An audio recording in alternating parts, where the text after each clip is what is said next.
Abramos la Biblia, hermanos, en el libro de Éxodo, capítulo número 19. Los días miércoles estamos estudiando el libro de Éxodo y es un estudio que vamos avanzando versículo a versículo, y así es como hemos llegado hasta el capítulo 19, donde vamos a leer el día de hoy. Dice la palabra de Dios en Éxodo capítulo 19, del versículo número 9 en adelante. Y el Señor le dijo: voy a presentarme ante ti en medio de una densa nube, para que el pueblo me oiga hablar contigo y así tenga siempre confianza en ti. Moisés refirió al Señor lo que el pueblo le había dicho, y el Señor le dijo: ve y consagra al pueblo hoy y mañana. Diles que laven sus ropas y que se preparen para el tercer día, porque en ese mismo día yo descenderé sobre el monte Sinaí a la vista de todo el pueblo. Pongo un cerco alrededor del monte para que el pueblo no pase. Diles que no suban al monte y que ni siquiera pongan un pie en él, pues cualquiera que lo toque será condenado a muerte. Sea hombre o animal, no quedará con vida. Quien se atreva a tocarlo morirá a pedradas o a flechazos. Solo podrán subir al monte cuando se oiga el toque largo de la trompeta. En cuanto Moisés bajó del monte, consagró al pueblo. Ellos por su parte lavaron sus ropas. Luego Moisés les dijo: prepárense para el tercer día y absténganse de relaciones sexuales. En la madrugada del tercer día hubo truenos y relámpagos, y una densa nube se posó sobre el monte. Un toque muy fuerte de trompeta puso a temblar a todos los que estaban en el campamento. Entonces Moisés sacó del campamento al pueblo para que fuera a su encuentro con Dios. Y ellos se detuvieron al pie del monte Sinaí. El monte estaba cubierto de humo, porque el Señor había descendido sobre él en medio de fuego. Era tanto el humo que salía del monte que parecía un horno. Todo el monte se sacudía violentamente y el sonido de la trompeta era cada vez más fuerte. Entonces habló Moisés y Dios le respondió en el trueno. El Señor descendió a la cumbre del monte Sinaí y desde allí llamó a Moisés para que subiera. Cuando Moisés llegó a la cumbre, el Señor le dijo: baja y advierte al pueblo que no intenten ir más allá del cerco para verme, no sea que muchos de ellos pierdan la vida. Hasta los sacerdotes que se acercan a mí deben consagrarse. De lo contrario, yo arremeteré contra ellos. Moisés le dijo al Señor: el pueblo no puede subir al monte Sinaí, pues tú mismo nos has advertido. Pon un cerco alrededor del monte y conságramelo. El Señor le respondió: baja y dile a Aarón que suba contigo, pero ni los sacerdotes ni el pueblo deben intentar subir a donde estoy, pues de lo contrario yo arremeteré contra ellos. Moisés bajó y repitió eso mismo al pueblo. Hasta ahí dejamos la lectura. Pueden tomar sus asientos, por favor.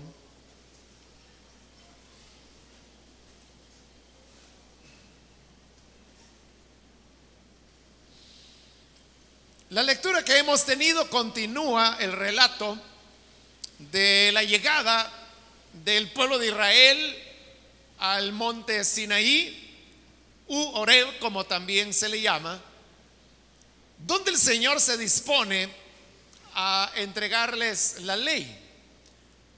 Pero antes de entregar la ley, el Señor quiere manifestar su poder de manera que el pueblo pueda conocerlo, pueda verlo. Porque hasta este momento ellos han oído hablar de Dios. Ellos han recibido de parte de Moisés las diversas instrucciones que se fueron dando en el proceso que culminó con el éxodo, la salida de Egipto. Ellos han visto las señales que se produjeron en Egipto y las que se han venido produciendo también a lo largo de el camino desde Egipto hasta llegar hoy al monte Sinaí.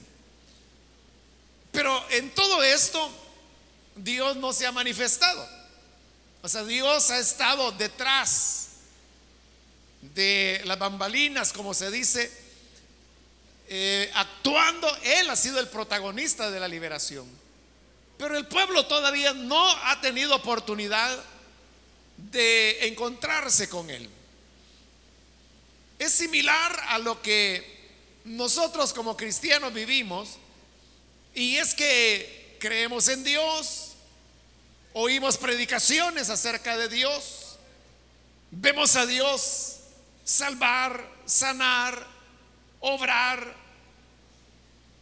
escuchamos la manifestación de los dones del Espíritu, pero muy pocos podrán decir que han podido ver al Señor directamente. Eso es lo que vivía el pueblo de Israel, y ahora se acerca el momento cuando Dios quiere que le conozcan, que le vean, como diciendo: ya fueron libertados de Egipto, vieron las señales, vieron lo que yo he hecho a lo largo del camino para darles el alimento, darles agua, darles codornices, darles el maná. Pero ahora yo soy, véanme, soy el Dios que ha hecho todo esto. Este es el momento que se prepara, y entonces nos dice el versículo 9 que el Señor le dijo a Moisés: voy a presentarme ante ti en medio de una densa nube, para que el pueblo me oiga hablar contigo y así tengan siempre confianza en ti. Vea lo primero que Dios está diciendo. Le dice a Moisés: el pueblo debe ver cómo yo hablo contigo, para que así ellos tengan confianza en ti. Uno podría preguntarse, ¿realmente necesitaba el pueblo todavía tener confianza en Dios? Perdón, en Moisés. Confiar en él como hombre de Dios. Uno diría, bueno, después que Moisés convirtió el agua en sangre, hizo que vinieran tábanos sobre la tierra de Egipto, hizo que el mar se abriese, y todo lo que hemos venido estudiando, todavía habrá personas que no tenían confianza en Moisés. Sí, había personas que no confiaban en Moisés, y los hemos visto, sobre todo después de la salida de Egipto, aunque también ocurrió antes de la salida, quejarse en contra de Moisés. Y aún decirle a Moisés: ¿para qué nos sacaste de Egipto? Y decirle a Moisés, que mejor hubiera sido quedarse para siempre allá. Y al menos en una ocasión hasta planearon ya matar a Moisés, apedrearlo y regresar a Egipto. Entonces vea, habían personas que todavía no confiaban en Moisés, pero ahora el Señor le está diciendo: voy a descender en una nube densa para que el pueblo me oiga hablar contigo. Yo te voy a hablar, Moisés, y el pueblo escuchará que yo te estoy hablando, y ahí sí confiarán en ti. Dios le había venido hablando a Moisés desde la zarza ardiente. Es decir, que eso no era nuevo. Aquí mismo le está hablando Dios a Moisés. Le está diciendo: voy a descender en una nube densa para que el pueblo oiga que yo te hablo. Moisés sabía que Dios le hablaba. Y Moisés sabía que todo lo que él había hecho hasta ese momento era por una instrucción directa de parte de Dios. Pero el problema es que todo eso se había producido de una manera secreta. Dios le hablaba a Moisés, pero le hablaba a él y nadie más escuchaba. En la zarza ardiente el Señor le habló a Moisés. Estando ya en Egipto, Dios le hablaba a Moisés para que Moisés le dijera a Aarón, para que Moisés le dijera al pueblo. Entonces Moisés era como el portavoz, el que todo el tiempo estaba diciendo: el Señor me dijo esto, el Señor dice aquello, el Señor dice que esta es la ley para poder recoger el maná, dice el Señor que en el día de la Pascua esto es lo que deben hacer. Pero eso Moisés lo decía, la gente no lo escuchaba. Así es la obra de Dios. Dios a quien habla, fíjese, esto es bien importante. Es importante porque tal vez usted alguna vez se ha hecho la pregunta: si soy hijo de Dios, si soy hija de Dios, ¿por qué Dios no me habla a mí? Porque escuchamos de otras personas que dicen: Dios me habló y me dijo esto o me dijo lo otro. Pero usted se pregunta: ¿y a mí por qué no me habla? Debemos entender esto. Dios le habla, pero a la persona a quien Él usará. Dios no habla por hablar. Él habla a las personas a quienes Él usará. Estoy refiriéndome a un hablar de Dios, pero de una manera directa a la persona. No me estoy refiriendo al momento cuando Dios nos habla en general a todos, porque en este momento que estamos reflexionando en la palabra de Dios, esta enseñanza, esta predicación es para todos. Entonces podemos decir: Dios nos está hablando a través de su palabra, y eso es cierto. Pero yo me estoy refiriendo cuando Él viene y le habla a usted de una manera particular y sobrenatural, como lo hacía con Moisés. Pero eso, Dios habla de manera particular y sobrenatural a las personas que Él usará para algo. Véalo en la Biblia. Léase la Biblia de tapa a tapa y verá que Dios a quien hablaba era a la persona, o si eran varios, a las personas a quien Él usaría en una función. Entonces, cuando usted se pregunta: ¿por qué Dios? ¿Por qué yo no oigo la voz de Dios? Porque Dios no anda entreteniendo a nadie.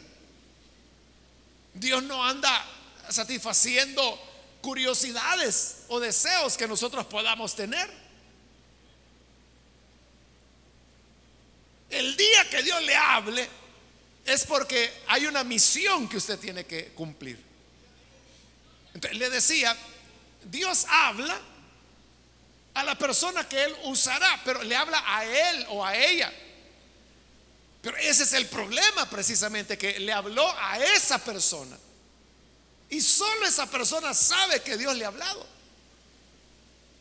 Esta persona, igual que Moisés, puede venir delante de, en ese caso eran a veces los ancianos, a veces el pueblo entero. El Señor me ha hablado y dice esto, dice lo otro. Entonces quedaba en la gente si confiaban o no confiaban que Dios le había hablado a Moisés. Y ese es el dilema y la prueba de credulidad, diría, que todo hombre o mujer de Dios se enfrentará. Y es que la persona a quien Dios va a usar, él o ella, sabe, pero con toda certeza.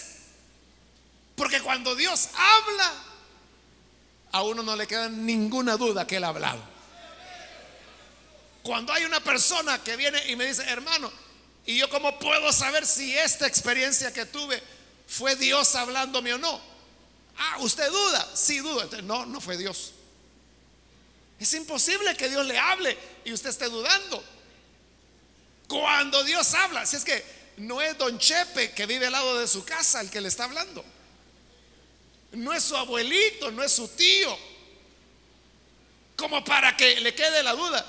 Estamos hablando que el que está dirigiéndose a usted es el único Dios verdadero, el todopoderoso, el que creó los cielos y la tierra. Entonces, cuando Él habla, ¿cómo le va a quedar duda? ¿Cómo le va a quedar duda? Pero esa seguridad la tiene el que oyó la voz de Dios. Pero como dije, eso es secreto, porque es un trato personal con esa persona. Entonces, los demás no han oído, a ellos no les consta. ¿De qué les queda? Simplemente confiar. Es como otorgar el beneficio de la confianza y decir, bueno, es un hombre de Dios o es una mujer entregada al Señor y dice que Dios le ha hablado, pues ha de ser así, y ahí va la gente. Pero la confianza definitiva sería lo que ahora Dios le está proponiendo a Moisés. Yo voy a descender y te voy a hablar como te he hablado todo este tiempo, solo que esta vez el pueblo escuchará. Y ahí sí van a confiar en ti, porque ahí sí se van a dar cuenta que es verdad que yo te hablo directamente. Cuando me vean que desde esa densa nube que descenderá sobre el monte, yo te hablo y ellos oirán mi voz. Es decir, que habrá un momento en el cual Dios vindica a sus servidores. Es lo que va a hacer con Moisés ahora, porque hasta ahora de Moisés han dicho todo lo que hemos visto. Lo han criticado, han querido matarlo, lo han despreciado, han dudado de su palabra. Pero ahora ha llegado el momento en que Dios lo va a vindicar y le dice, yo te voy a hablar, pero te voy a hablar delante del pueblo y todo el pueblo escuchará mi voz.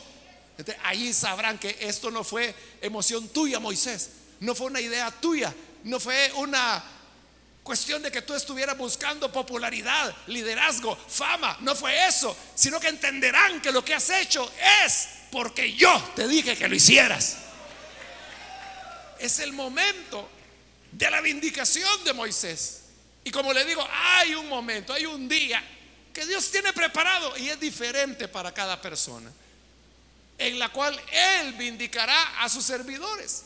Por eso, si usted sirve a Dios, aunque sea en el área más sencilla, pero habrá un día cuando Dios le va a honrar, Dios le vindicará delante de los demás, para que entiendan que no lo hace usted por iniciativa propia, sino que lo hace simplemente respondiendo en obediencia a Dios.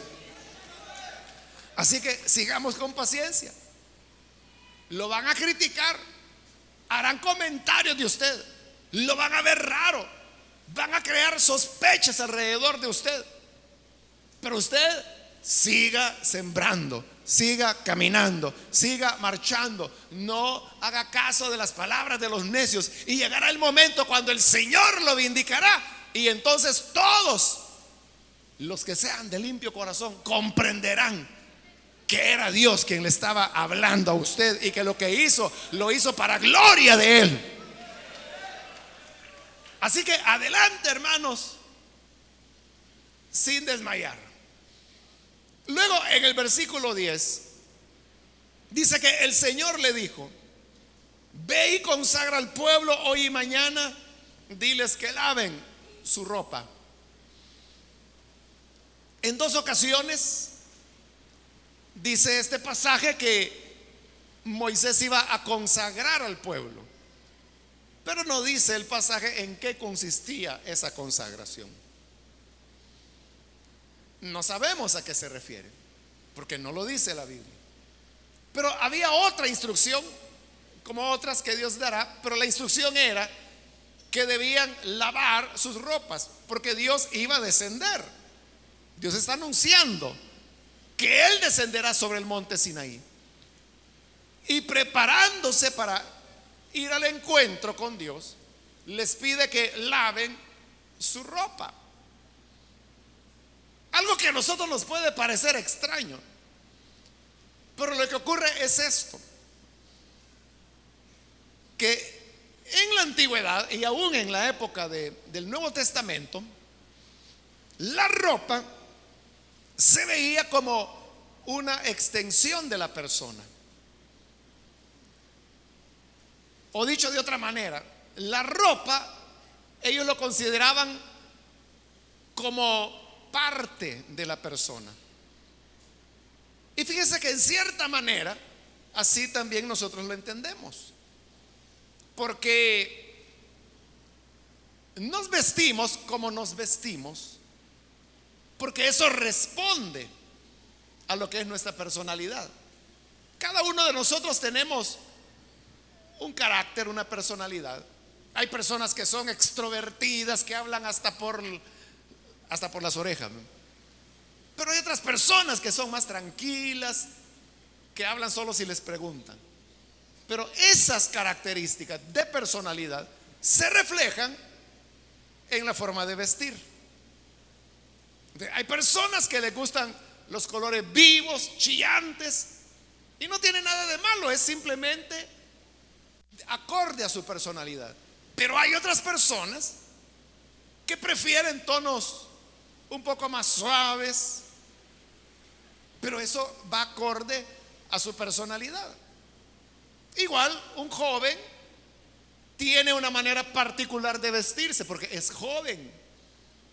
La persona adulta se puede ver hasta ridícula, ¿no?, cuando se viste como que si fuera un jovencito, como esos señores ya sazones, y que andan con tenis y con jeans y el gran estómago, ¿no? Y entonces uno sabe, ¿verdad?, que es alguien que se está aferrando a la vida, que no quiere aceptar el hecho que ya es adulto. Entonces choca, o sea, ¿pero por qué choca? Porque ya no corresponde a lo que la persona es. Entonces, a eso me refiero, que la ropa es como una extensión de lo que nosotros somos. Pero había una diferencia que hacía esa relación mucha más estrecha en esta época, y es que la gente no tenía tanta ropa como la que tenemos hoy nosotros. Usted me podrá decir: ¿qué? Que yo tengo mucha ropa. Si 2 camisitas tengo, hermano. Ellos una tenían. Solo tenían la ropa que usaban, y esa misma ropa era con la que dormían, y la lavaban y la colgaban, y mientras la ropa se secaba ellos se bañaban, y cuando terminaban de bañarse se ponían ya la misma ropa otra vez. Era muy parte de ellos la ropa. De día trabajaban con ella, de noche dormían con ella, no se la quitaban para dormir, solo se quitaban el cincho, se la aflojaban y en ella misma se envolvían para dormir. Entonces ver determinada ropa era ver a la persona, y ver a la persona era ver su ropa. Cuando alguien estaba estrenando, como decimos nosotros, inmediatamente se le notaban. Cuando el Señor les dice lavarán sus ropas, era lavarse ellos, porque, repito, era la extensión de ellos, la ropa. El libro de Éxodo y también en el de Números dice que, fíjese, los 40 años que Israel anduvo en el desierto, dice que la ropa sobre ellos nunca se les envejeció. ¿Ha leído ese pasaje? Así dice la Biblia. Es decir, que por 40 años todos utilizaron la misma ropa. No se les envejeció, no se les deterioró. Y la lavaban y la lavaban y la usaban y la usaban. Pero dice que por 40 años fue un milagro. La ropa no se les envejeció. Si usted cree que es foto, porque solo tiene 2 camisas, que eran ellos, hermano, eran ya estatua de piedra, ¿verdad? Porque la misma ropa, 40 años. Al lavar la ropa era como que si ellos se estuvieran lavando. Entonces era un símbolo de purificación. Pero vea además, versículo 11, que se preparen para el tercer día, porque en ese mismo día yo descenderé sobre el monte Sinaí a la vista de todo el pueblo. Todos me van a ver. Pero ¿qué está diciendo el Señor? Al tercer día, es decir, que les está avisando 3 días antes. ¿Por qué les avisa con anticipación? Porque Él quiere que en esos 3 días, aparte de lavar la ropa, también reflexionaran, meditaran que iban a encontrarse con Dios. Y eso les permitía tener una preparación. O sea, solo el hecho de ponerse a pensar, voy a encontrarme con Dios. Si a usted le dijeran que el Señor va a descender en un monte, una montaña del Salvador, y que va a descender en una densa nube, como dice ahí, y que podemos ir a verlo, ¿usted cómo se prepararía?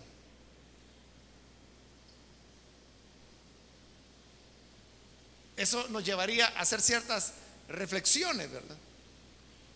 ¿Qué voy a hacer cuando esté delante de Dios? ¿Qué le diré a Dios? ¿Voy a escuchar la voz de Dios? ¿Qué impacto eso causará en mí?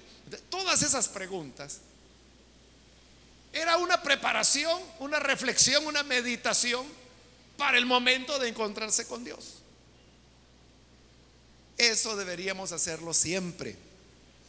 Es decir, que cuando venimos a la iglesia deberíamos reflexionar y preguntarnos, bueno, voy a la iglesia, en primer lugar, ¿por qué? ¿Por qué viene? Porque hoy es miércoles y le toca a mi distrito. Está bien, pero esa no es una razón que le va a llevar a mucha reflexión, ¿no? Si nos preparamos para encontrarnos con Dios, le vamos a sacar más provecho a ese encuentro. Igual que el estudiante que tiene que rendir un examen, lo hará mejor si se prepara. Igual que el que tiene que presentar una conferencia a sus compañeros de trabajo, lo hará mejor si se prepara. Igual, cuando venimos a encontrarnos con Dios, debemos preguntarnos, debemos reflexionar. ¿Qué voy a hacer? ¿Por qué lo voy a hacer? ¿Qué espero recibir? ¿Qué me dirá Dios? ¿Qué voy a hacer ante lo que Dios me diga? Pero meditar, reflexionar, es un arte perdido, porque vivimos en una sociedad loca, donde todo va a la carrera y todo se va apretujando lo uno sobre lo otro. cuando deberíamos, por lo menos para nuestro encuentro con Dios, llevar las cosas con más calma. Ahora vea el versículo 15. Luego Moisés les dijo: prepárense para el tercer día y absténganse de relaciones sexuales. Es importante explicar eso porque si uno no tiene en cuenta los elementos culturales de la época, uno va a llegar a la conclusión que tener relaciones sexuales es algo sucio y que nos incapacita para presentarnos delante de Dios. Es cierto, ahí está diciendo que esos 3 días antes de encontrarse con el Señor tenían que abstenerse de relaciones sexuales, pero la razón no era que la sexualidad dentro del matrimonio fuera sucia, no era esa la idea. La idea era esta: ellos tenían la concepción, y es una concepción acertada en algunos aspectos, ¿no? Ahorita mismo se lo explico. La idea de ellos era que la vida se encontraba en el semen. Y usted sabe que quien produce el semen es el hombre, no la mujer. Por eso es que para ellos, en la cultura de ellos, quien daba la vida era el hombre, no la mujer. Nunca se ponía en duda la fertilidad del hombre. Siempre que alguien se casaba y no habían hijos, la culpa caía inmediatamente sobre la mujer, nunca sobre el hombre. Y no era que no hubieran hombres estériles, había hombres con problemas de fertilidad en esa época, como la hay ahora, y la ha habido desde que el ser humano es ser humano. Pero culturalmente la culpa se la daban a la mujer. Por eso es que en toda la Biblia usted nunca va a encontrar que se diga que había un hombre que era estéril. Nunca. Siempre es la mujer la estéril. ¿Por qué? Porque el hombre era quien producía el semen y para ellos allí estaba la vida.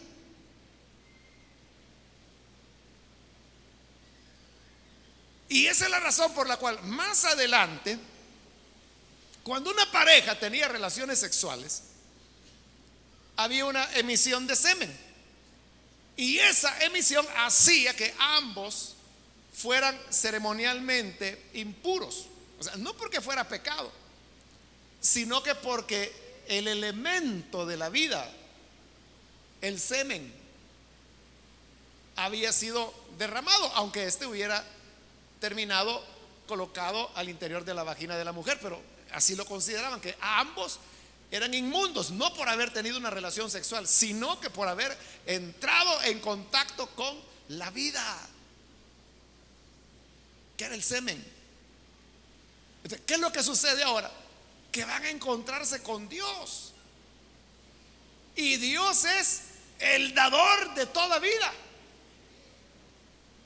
Podríamos decir que es la vida en plenitud, porque eso es Dios. Dios es el dador de la vida. Jesús lo dijo: yo soy la vida. Y Dios es vida. Entonces para ellos Dios era la todopoderosa vida. En la concepción de ellos, colocar algo inferior al lado de lo que era superior, y en este caso infinitamente superior, como Dios que es vida, era una profanación. Es como que si hoy en día a usted le compararan con, digamos que usted más o menos canta, y alguien viniera y le diga: oiga, hermano o hermana, pero si usted canta como fulano, y le menciona el nombre de un gran cantante, y usted dice: no, hombre, ¿cómo va a creer? Si yo apenas soplo, pero aquel sí que es verdadero cantante. Entonces, ¿cómo se siente usted? Siente que no es correcta la comparación. Y si uno fuera aquel cantante, quizás diría, mire, no me rebaje comparándome con ese fulano.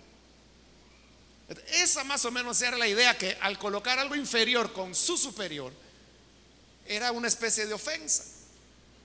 Entonces, si Dios, que era la todopoderosa vida, y el semen era la capacidad del ser humano de dar vida, ¿qué era superior? La vida de Dios, porque en Él está la plenitud de vida. Entonces, por eso se constituía en una ofensa, no porque la relación sexual fuera sucia o fuera pecaminosa o que a Dios no le agradara. No era eso. Era que ellos decían, no vamos a competir nuestra capacidad de engendrar vida con la vida plena que Dios representa, porque entonces lo vamos a denigrar a Él. Y por eso, por 3 días se abstuvieron de tener relaciones sexuales. No sé si me di a entender. Qué bueno, porque no voy a repetir. En el versículo 22 dice: hasta los sacerdotes que se acercan a mí, que se iban a acercar al monte Sinaí, deben consagrarse, de lo contrario yo arremeteré contra ellos. Pero allí a usted le puede surgir una pregunta si lee con atención la Biblia. Y la pregunta sería: ¿de qué sacerdotes está hablando?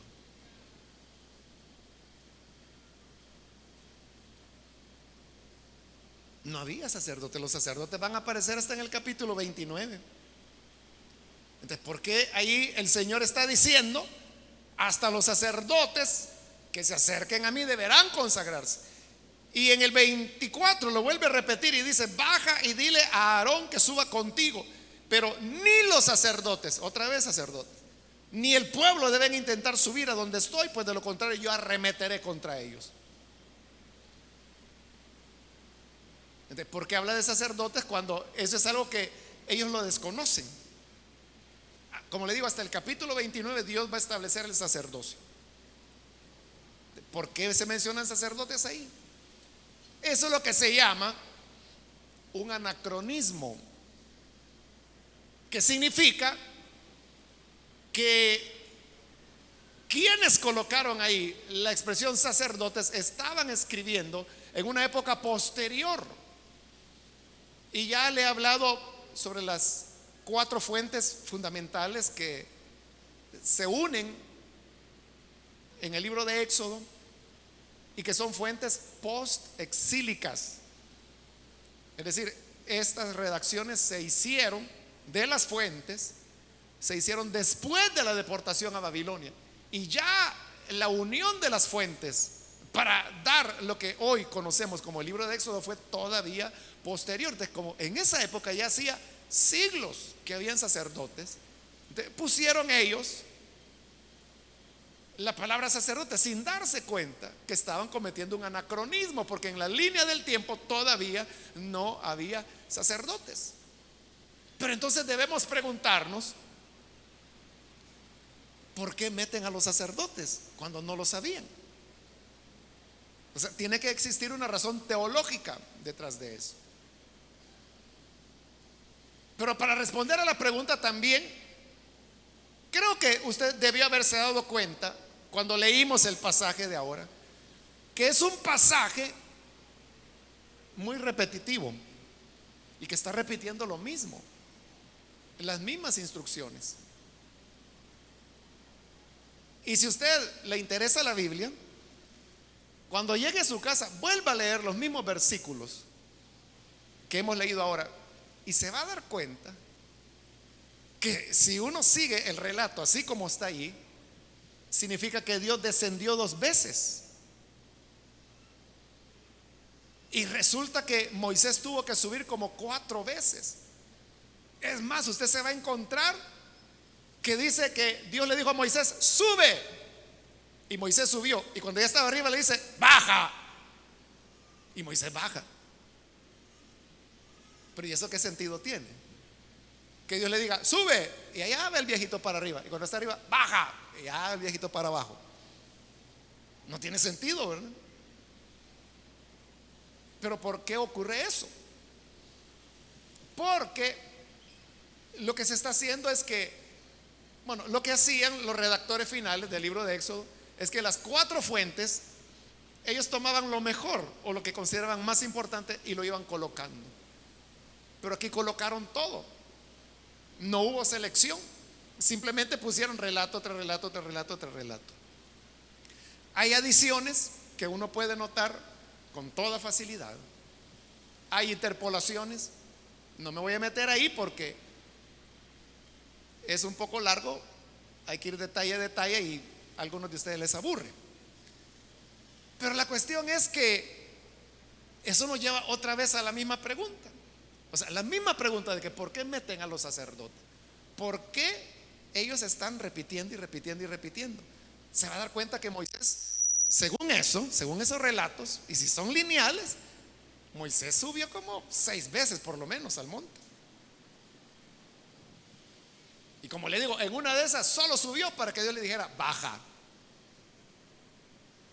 Pero es porque fueron colocando los relatos de las fuentes y uno tras otro y punto. Pero otra vez, ¿por qué lo hicieron así? Si en todo el libro de Éxodo han sido bastante cuidadosos, aunque hemos visto que cometieron errores, los hemos ido señalando, como hoy estamos señalando ese anacronismo. Esos doblajes se llaman cuando un relato está 2 veces. La descripción de las nubes, de los truenos, de la trompeta, se repite y se repite. Le dije, 2 veces se dice que Dios desciende, cuando el sentido común nos dice que una vez descendió, ¿no? Pero ahí dice que 2. ¿Por qué?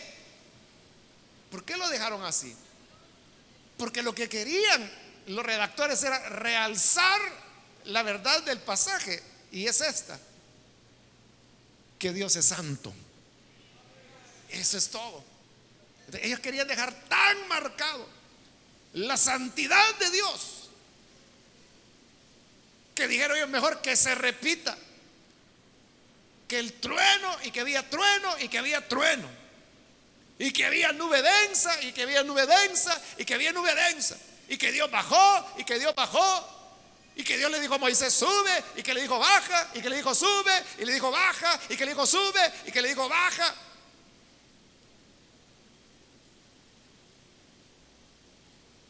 Es más, hay 2 versiones, porque primero dice que nadie se vaya a acercar al monte, porque el que se acerque lo matarán.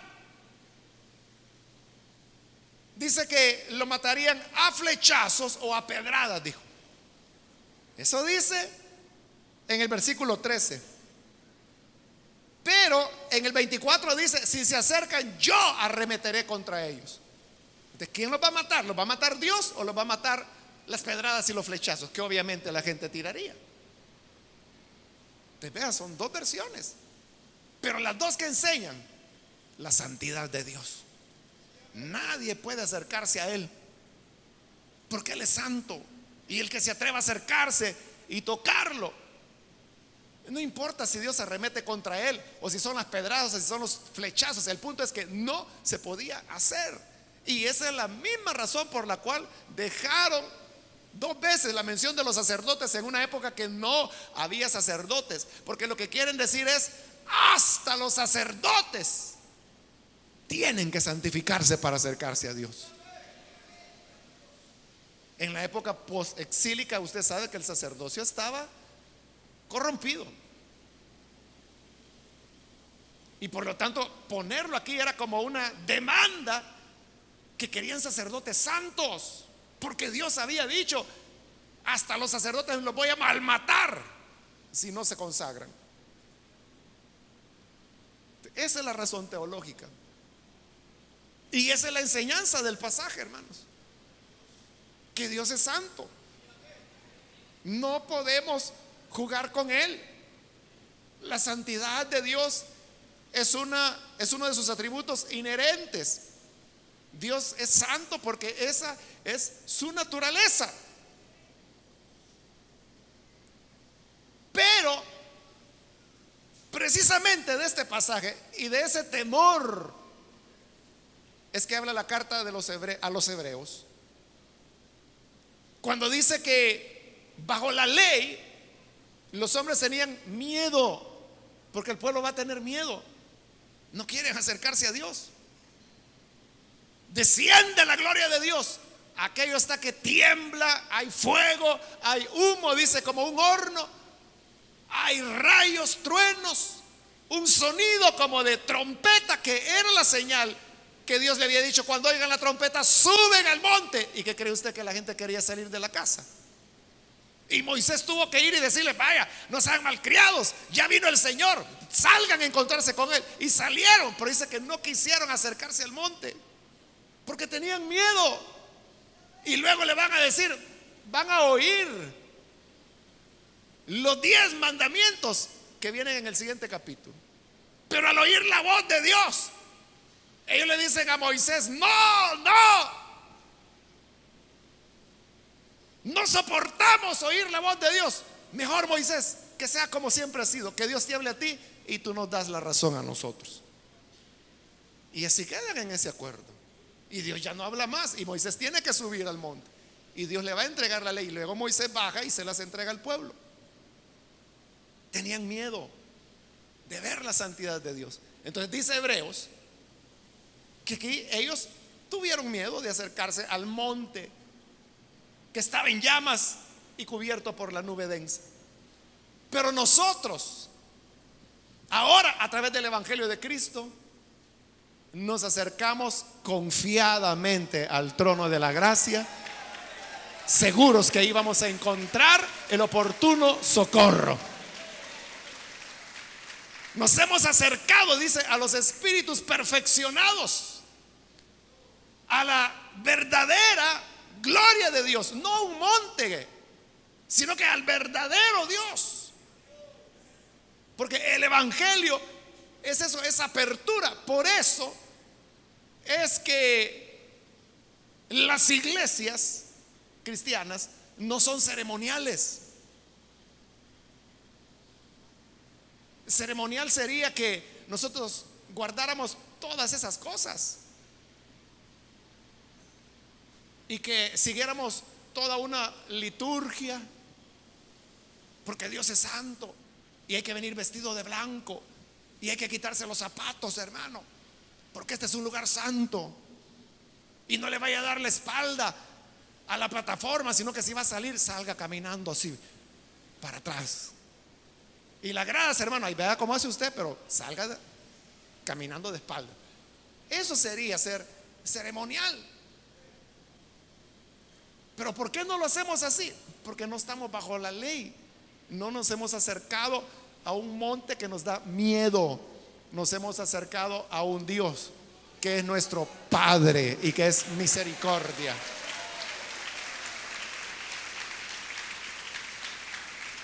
Y por eso venimos como a casa. Estamos en casa de nuestro papá. Pero eso lleva un peligro también. Y el peligro es perder lo que Dios ahí quería enfatizar, que Él es santo. Uno puede llegar a familiarizarse tanto y sentirse tan cómodo con Dios, y está bien que nos sintamos así, pero no para el pecado, no para decir: sé que Él es misericordioso, la gracia de Dios es infinita. Y por eso, como falsamente acusaban a Pablo, que él decía: vivamos en pecado para que la gracia abunde. En ninguna manera, decía Pablo, no es así. Siempre debemos conservar el sentido de la santidad de Dios. Siempre debemos recordarnos que al venir a la presencia de Dios debemos meditar en qué venimos a hacer, y que debemos lavar nuestra ropa, es decir, debemos limpiarnos nosotros, porque Él es santo. Por eso debemos, yo lo he dicho otras veces, tener respeto al venir a la iglesia, no solo por las otras personas, sino que porque es cuando venimos a encontrarnos con el Señor. Entonces, si puede ponerse sus zapatitos cerrados, póngaselos, no vengan ginas. ¿Entiendes? Son elementos sencillos, pero que estarían, acuérdese, la ropa es la extensión de nosotros. Eso somos. La ropa habla de quién es usted y usted manifiesta lo que es por medio de su ropa. Si usted es descuidado con su ropa, es que usted es un descuidado. Si usted viene todo destartalado a la iglesia, es que es un destartalado.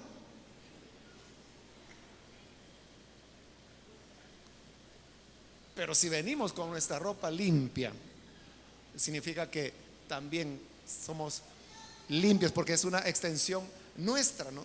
Debemos buscar la santidad interna también y nunca olvidarnos que Dios es santo, y nunca olvidarnos que los querubines con 2 alas volaban, con 2 se cubrían el rostro y con 2 cubrían sus pies, en respeto a la santidad eterna de Dios. Así que hagamos eso, y el que honra a Dios, el Señor le honrará a él.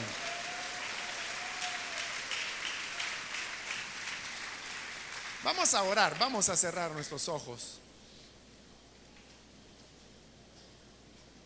Y antes de orar, yo quiero hacer la invitación para aquellas personas,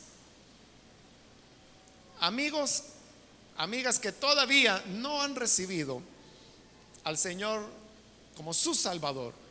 Pero si usted ha escuchado esta enseñanza y a través de ella usted se da cuenta de la necesidad que tiene de venir hasta ante este Dios santo, ¿cuál es la actitud que traemos cuando llegamos a este lugar?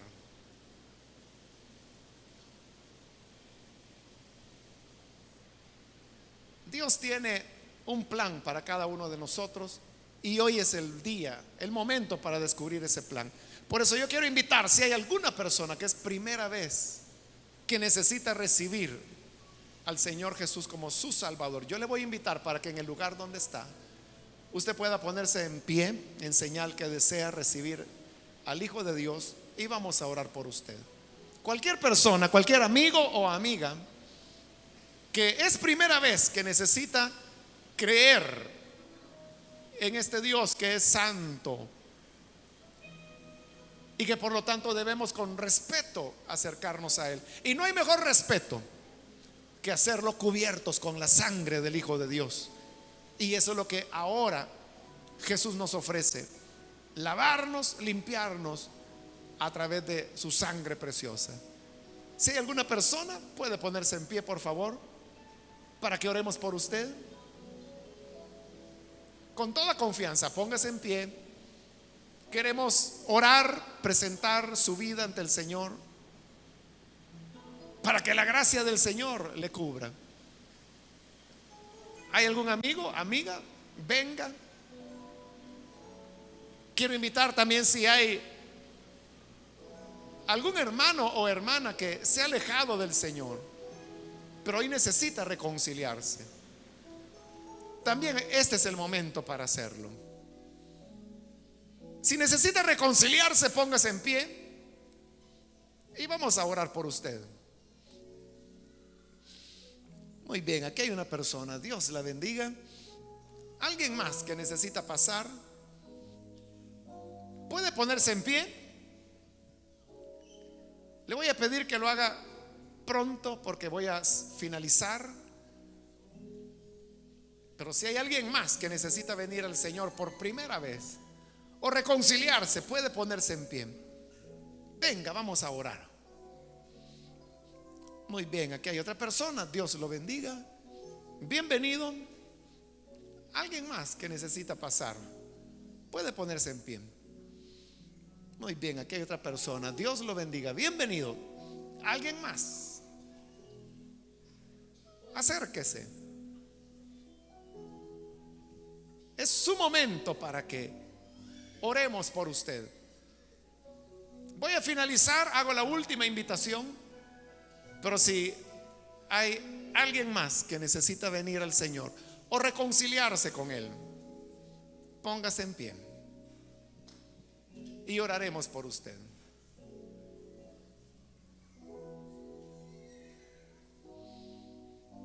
A usted que nos ve por televisión, le invito para que también se una con nosotros.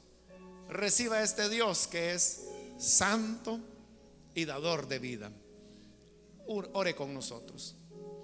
Padre, te damos las gracias por las personas que están aquí al frente, como también aquellos que a través de la radio y la televisión están abriendo sus corazones para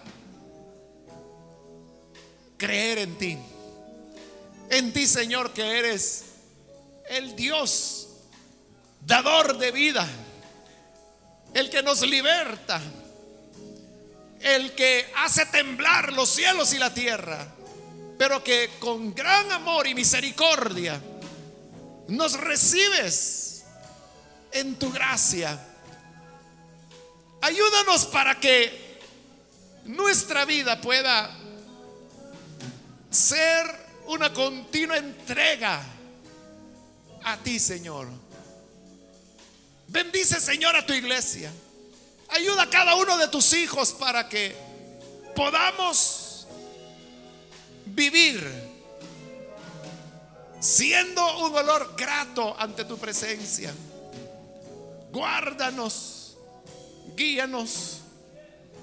En el nombre de Jesús, nuestro Señor, lo pedimos. Amén.